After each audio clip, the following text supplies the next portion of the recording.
Hello and welcome to the cardiovascular unit. We are happy to have you here with us and want to make your time as enjoyable as possible. On our cardiovascular units, we are implementing a program called Partners in Healing. There are three main purposes for this program. First, we hope to help you learn how to do specific cares so that when you take your loved one home, you will feel comfortable with that transition. Second, we wish to have you as our partner in care so that current needs and potential discharge needs of your loved one can be met more efficiently. Third, we also want to partner with you to give and receive important information about your loved one. But no, this is a completely voluntary program. You can participate as much or as little as you want while you are here. You decide. We have this great program for our patients that have had surgery. It's called Partners in Healing, where the family members can help us take care of the patient so that they feel more comfortable taking care of them when they go home. It makes an easier transition.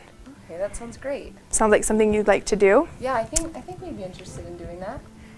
We have this bag, has all of our Partners in Healing items in it. So I'm just going to go through these with you if that's okay. That'd be great.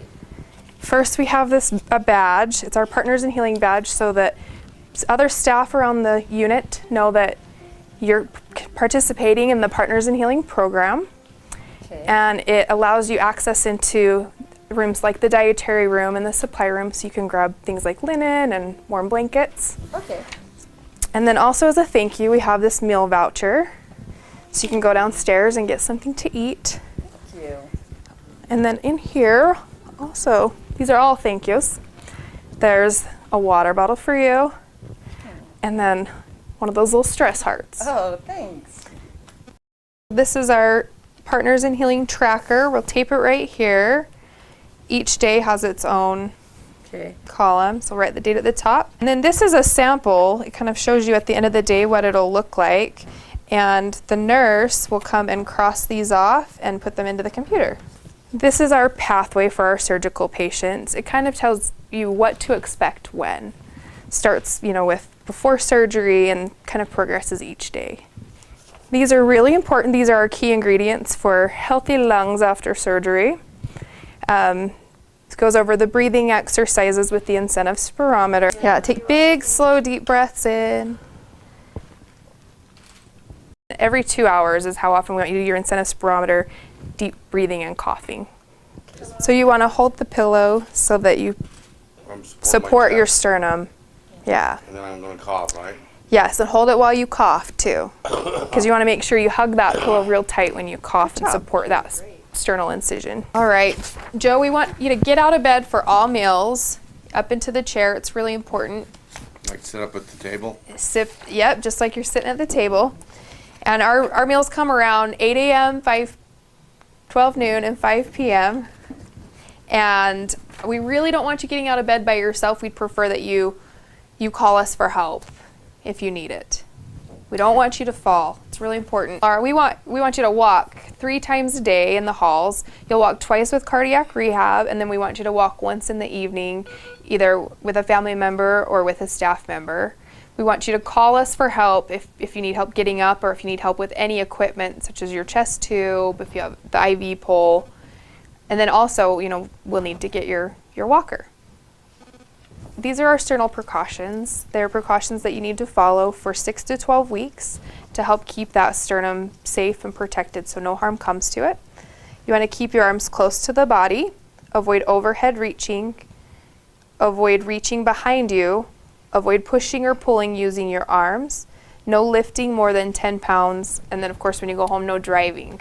Usually that's for about 6 weeks. These are the TED hose. Okay. So he'll wear these. We'll give you 2 pairs for him here and while he's at home. We'll wash them and hang them up to dry. You'll wear them for 2 weeks after he goes home. How you doing, Joe? That's always the hardest part, that heel right there.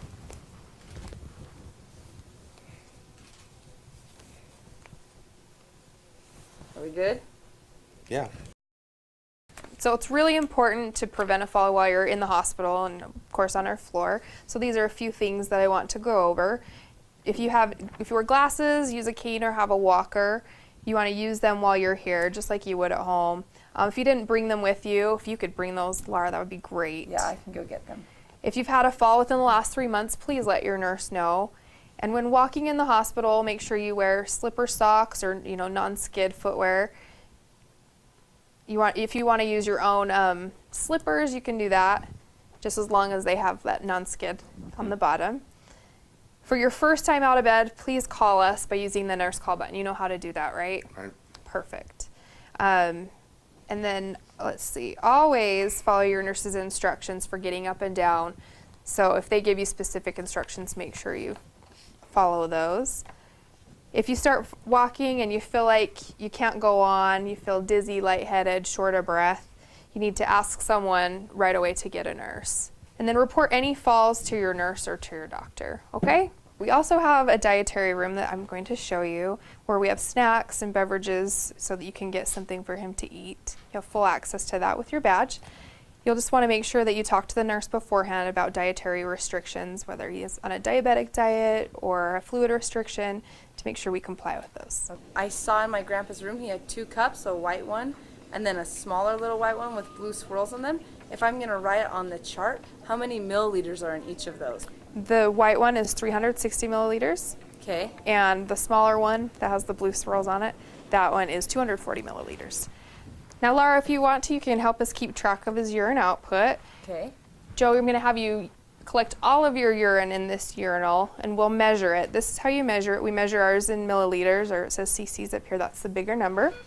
So these smaller marks go in 25 milliliter increments, and you'll just measure it. So if it was right there, it'd be 525 milliliters of urine. Okay. And then you can just dump it out when you're done and mark it on our sheet. Okay. That's perfect. All right, Laura, let me show you where the warm blankets and the linen are, where the supply closet is.